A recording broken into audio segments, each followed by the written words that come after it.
The jungle was quiet. Too quiet. Eli Vance wiped the sweat from his face as he pushed through thick green vines. He had been walking for hours, alone on this alien planet. The trees were tall, their roots twisted like sleeping snakes. Strange birds made clicking sounds above. Glowing insects floated through the humid air. Eli wasn't here for fun. He was a scavenger. He searched old crash sites and dead zones for scrap to sell. This planet, Juno 3, had been abandoned after a war. Now nature had taken everything back. But today felt different. He paused. That's when he heard it, a sound soft, broken, a small cry, almost like a kitten, but not. He turned his head, listening hard. The cry came again. A child, crying. Eli's heart skipped. He moved quickly, pushing branches aside.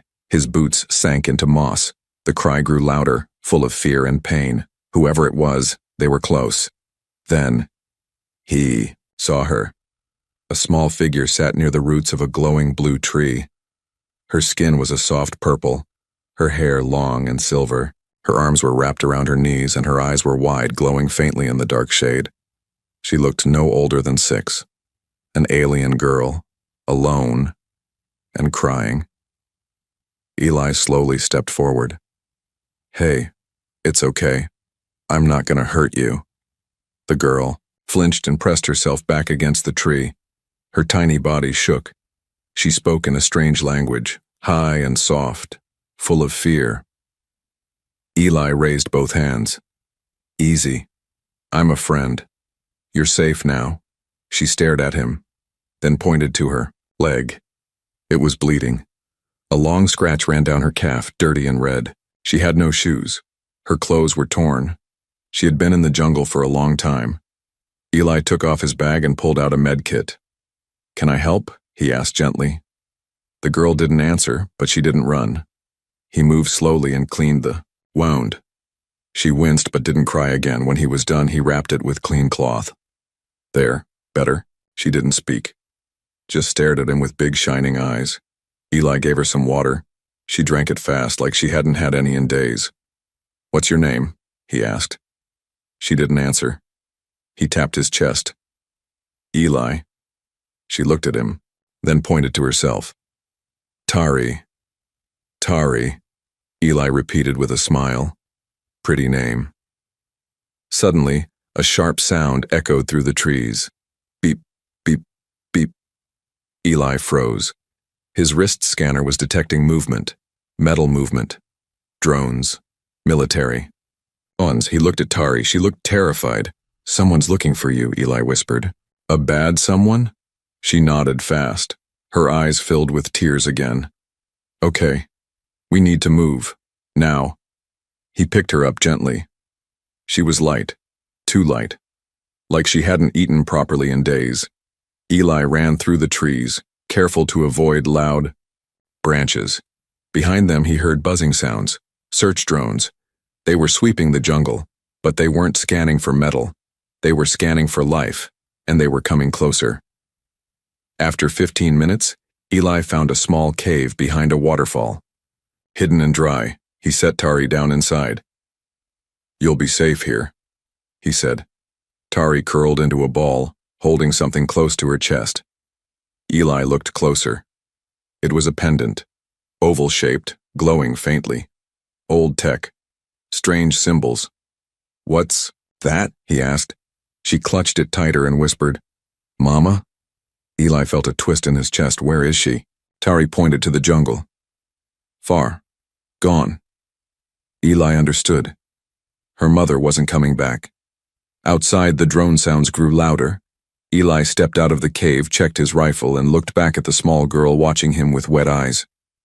"Don't worry, Tari," he said softly. "They're not taking you. Not today. Not ever." The jungle was no longer silent. It was holding its breath, because something human had entered its heart, and now it would fight back. The cave was cool and dark. Tari sat beside the wall, hugging her knees. Her pendant glowed softly in the dim light. She watched Eli with wide eyes as he built a fire from dry twigs and strange blue leaves. Outside, the jungle buzzed and breathed like a living thing. Eli kept checking his scanner. The drones were gone. For now. But he knew they'd return. Whoever sent them wasn't giving up. He looked at Tari. "We can't stay here long," he said. "Too open. Too close to your last location." Tari didn't reply. But she nodded, slowly. Her silence spoke more than words. The next morning, Eli carried her through the jungle. He moved carefully. The trees were tall, their trunks smooth like metal. Some plants moved when he stepped near them. The air smelled of rain and old stone. Tari pointed at some vines and shook her head fast. "Not safe?" he guessed. She nodded quickly. He avoided them. She knew this place. After a few hours, they reached a strange clearing. A stone arch stood in the center, covered in vines and moss, half buried in the ground. It didn't look natural. It looked built. Old tech alien Tari walked to it and placed her hand on the stone. The pendant on her neck glowed brighter. Eli stared. "What is this?" Tari looked at him. "Safe. Before. Mama. Papa. Camp here." Her voice was broken, but Eli understood. Her family had once lived here. Maybe before the war took everything. Suddenly, Eli's scanner beeped again. Movement. Close. He grabbed his rifle and pulled Tari behind him. The bushes shook. Leaves rustled. A shape stepped out. Not a man. Not a drone. But a creature. It stood on 4 legs, tall as a horse, with greenish-black fur and glowing red eyes. Its jaws opened, dripping with long saliva. It growled low, stepping closer. Tari gasped. "Cora beast." Eli aimed fast. Bang! The shot echoed through the jungle, but the beast didn't fall. It leapt forward. Eli rolled, grabbed Tari, and fired again, twice into its chest. This time it collapsed, whimpering. Blood steamed on the leaves. Eli breathed hard. "That's not normal wildlife," he muttered. "That thing was sent." Tari touched the creature's fur gently. "It smelled me." Eli looked at her. "They're using monsters now?" She didn't know what that meant, but she looked terrified. They moved again, this time deeper, faster. Eli found an old wreck, half of a small shuttle buried in vines. The door was broken, but the inside was dry. They stayed there for the night. Tari slept curled next to him, clutching the pendant. Eli stayed awake, rifle across his lap, and that's when he saw it. The pendant glowed and projected a tiny blue light above Tari's chest. It showed a map, not of the jungle, but something underground. A hidden facility, a shelter, or a secret in the morning, Eli asked her gently, "Tari, what is that thing around your neck?" She looked down, then whispered, "Key." "Key to what?"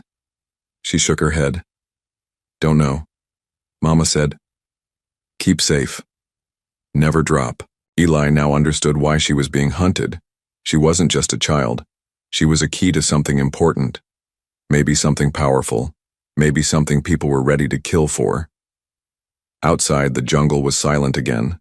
But this time, it felt like it was watching. And somewhere far away. The red lights blinked again. The hunters had found her trail once more. The moon was high above the jungle.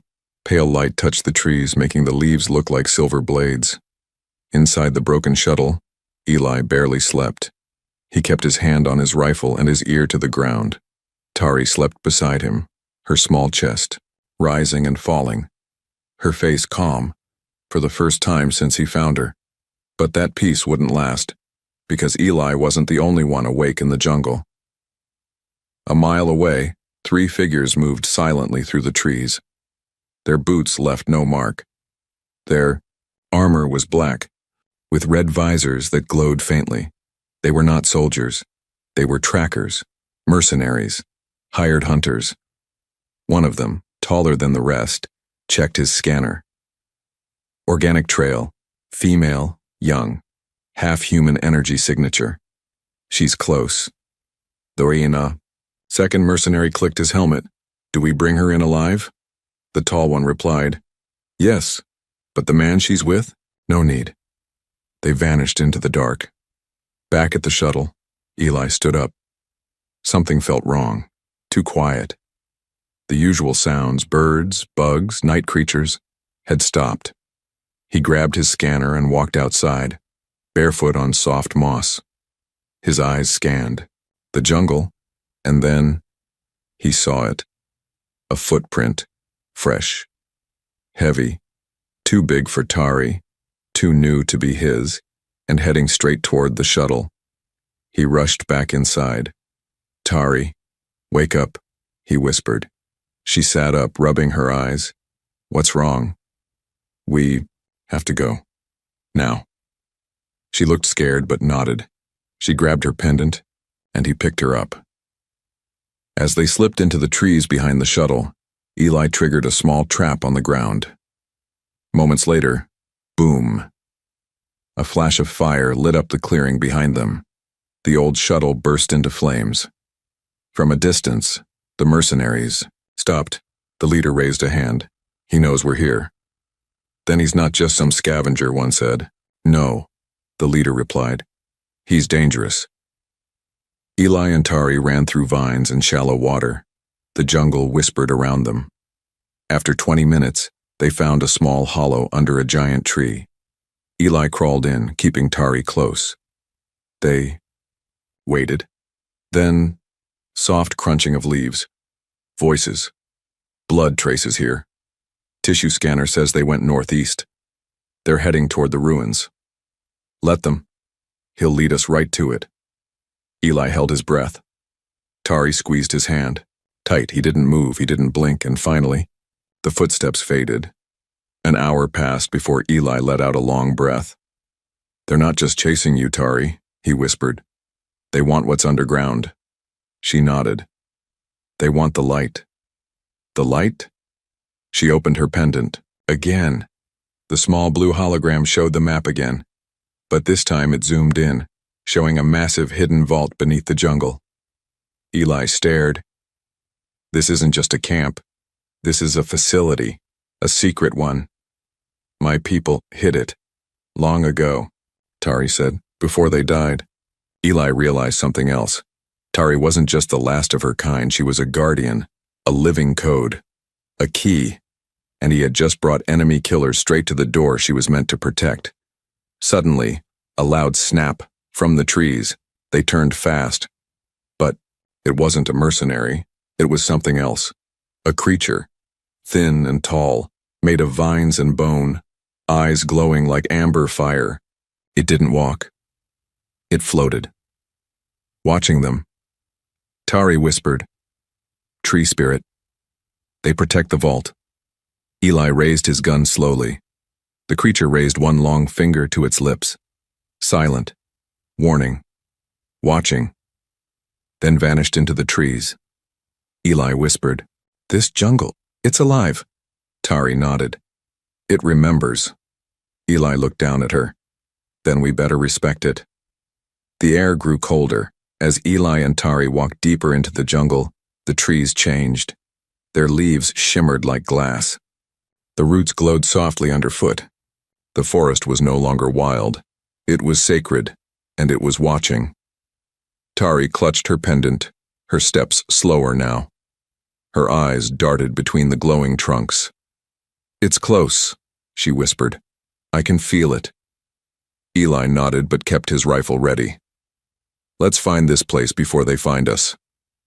Suddenly the ground dipped, and they reached a wide clearing. In the center stood a stone platform, cracked, ancient, covered in moss. Vines crept over strange alien markings, and in the middle was a circular door, flat, no handles, no keyhole.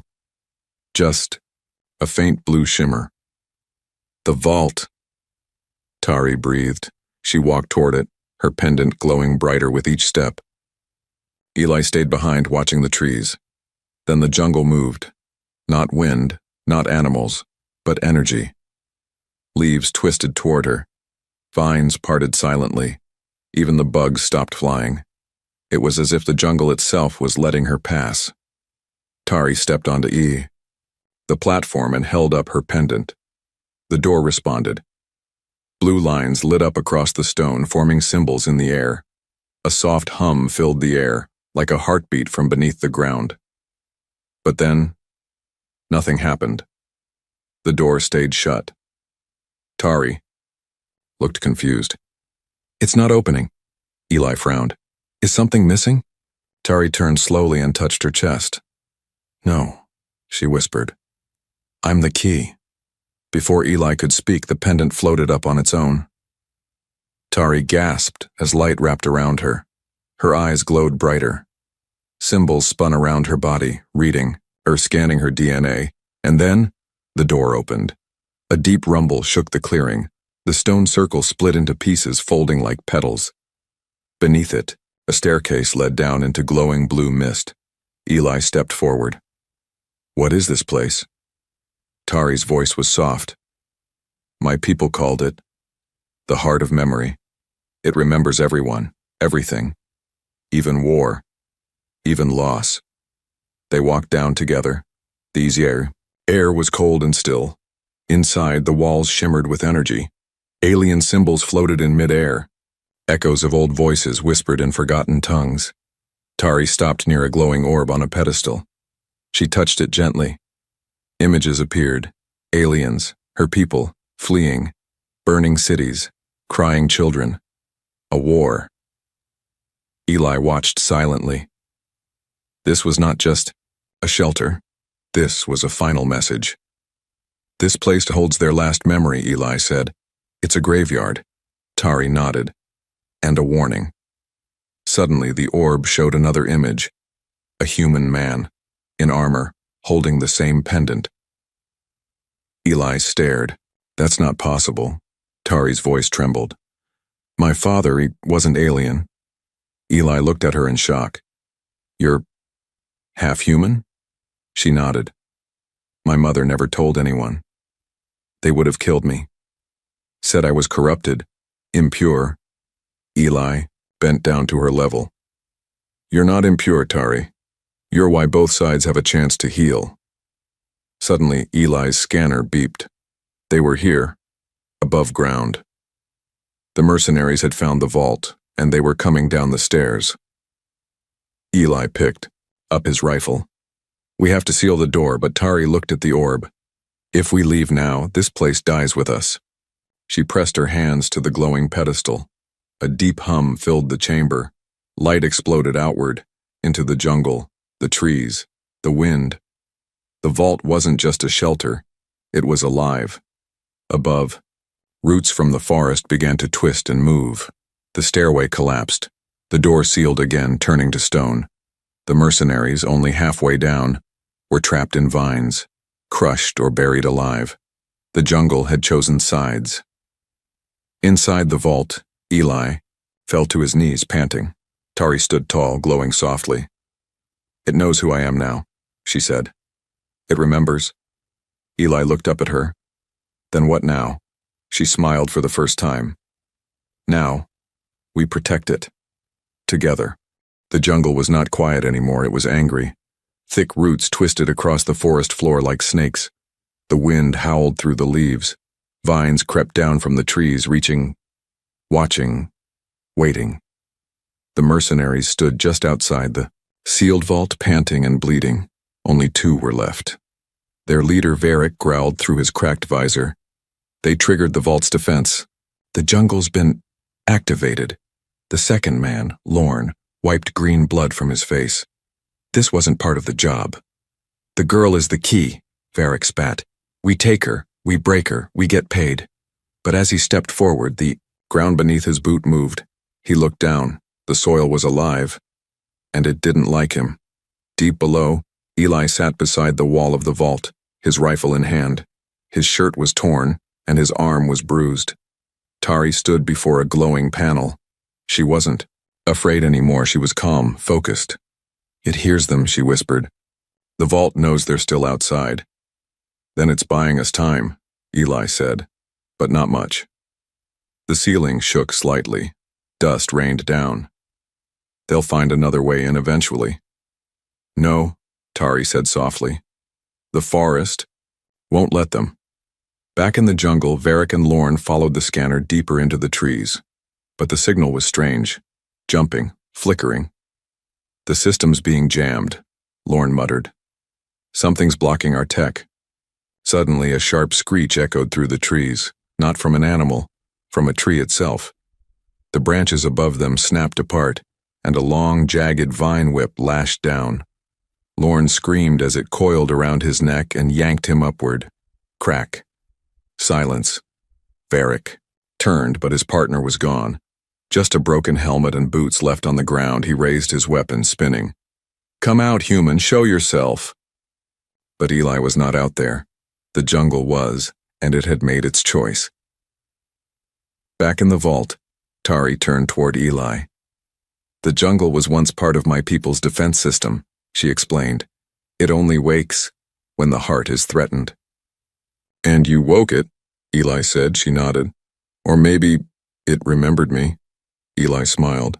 Then I'm glad it did. Above ground, Varric ran through thick brush. Everywhere he turned, plants moved. Roots tangled his boots. Branches blocked his path. He fired blindly. Leaves caught fire, but new ones grew back seconds later. He fell to his knees. This is madness, he screamed. That's when he saw it. The girl. Standing not far, glowing, watching him. But when he blinked, she was gone. Just an illusion, or a memory? Suddenly the jungle split open behind him. A giant creature stepped out, 20 feet tall, made of bark, glowing with blue lines, shaped like an ancient guardian. Its eyes locked on Varric. He screamed as it raised one arm. Boom, darkness, hours. Hasta silence returned to the jungle. The ground grew still. The trees no longer whispered. Inside the vault, Eli and Tari watched the panel fade from red to green. It's over, Eli said. They're gone. Tari nodded. The jungle sent them back to the earth. She sat down beside him. For the first time, she looked peaceful. You stayed, she said softly. Eli smiled. Told you, I don't leave people behind. Tari leaned on his arm. Then maybe you're one of us now. The vault was quiet now. No alarms, no footsteps, no danger for the moment. But Eli couldn't sleep. He sat by the soft glow of the blue orb, watching Tari as she curled up beside him with the pendant still in her hand. She looked peaceful, like a child who finally felt safe. But Eli's eyes were full of memories. Memories he had buried for years, his daughter. Her name was Lena. She had the same small hands, the same brave smile. She was 5 when a reactor burst took her and her mother. Eli survived. But a part of him died that day. He had never held a child since. Not until he found Tari crying in the green silence. Eli wiped his face and stood. The vault whispered around him. Glowing walls hummed softly, showing moving symbols, some in alien script, some strangely human. Then a red flicker. The map zoomed out and showed something in orbit. A ship. Not alien, human, incoming. Fast. He tapped the screen. It displayed a name. Skylance-class drop cruiser. Terran Dominion Authority. Military. Not friendly. Not here by chance. They had tracked something, or someone. Tari woke to find Eli standing still, his face tense. What is it? She asked. A ship, he replied, from Earth coming fast. Tari's eyes widened. They found me too? Eli hesitated. Maybe they weren't here for you. But they are now. He looked up at the glowing ceiling. This jungle saved us from mercenaries, but it can't stop a warship. He turned to her. Tari, there's a way out through the deep tunnels. I saw it earlier. It might lead to the mountain pass. You can escape through there. She frowned. We can escape. Eli paused. I'll slow them down. Buy time. Make sure they don't touch the heart. Her small hand reached for his. You're not leaving me. You said you don't leave. People behind. That broke something in him. He dropped to one knee, took her hand gently. Tari, I lost my daughter. Years ago. She was about your age. She looked into his eyes and didn't speak. I couldn't save her. He swallowed hard. But I can save you. She reached up and hugged him tightly and softly whispered, You already did. The vault trembled, not from below, from above. Pulse wave hit the ceiling. Dust fell. A drill was coming down. Go, Eli said, voice steady. Now. But Tari stood firm. If this place dies, my people vanish forever. She ran to the center orb and placed the pendant on it. The vault lit up, brighter than ever. Energy surged into the roots. Outside, the trees began to shimmer. The ground cracked. The forest awakened one last time. But this wasn't just defense. This was a signal. Far above the clouds, the Skylance cruiser received strange interference. Its radar turned to static. Its energy systems flickered. And then its navigation went dark. Inside the ship, the captain growled, What the hell is this place? Back in the vault, Eli aimed his rifle at the staircase. If they come through, he said, we don't run. Tari stood beside him, not a scared child anymore, but the last light of a forgotten people. And Eli? He wasn't just a survivor now. He was a father again. Thunder cracked across the sky. The jungle trembled as fire fell from above. A drop pod smashed into the trees, splitting branches like matchsticks. Dirt flew, roots burned. The Terran Dominion cruiser had arrived. And it was not here to talk. Inside, the vault, Eli locked his weapon and handed Tari a small pulse crystal. If I fall, run. Use this to close the vault behind you. Tari shook her head, her voice shaking. No. We stand together. He stared at her. This small, half-human, girl with fire in her soul. Then we finish this, he said. Above ground, soldiers in black armor marched forward. Not mercenaries, trained killers.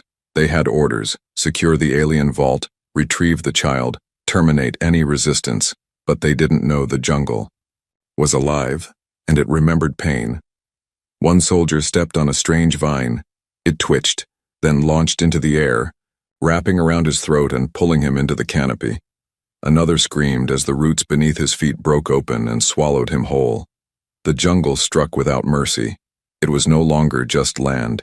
It was legacy. Inside the vault, glowing walls hummed.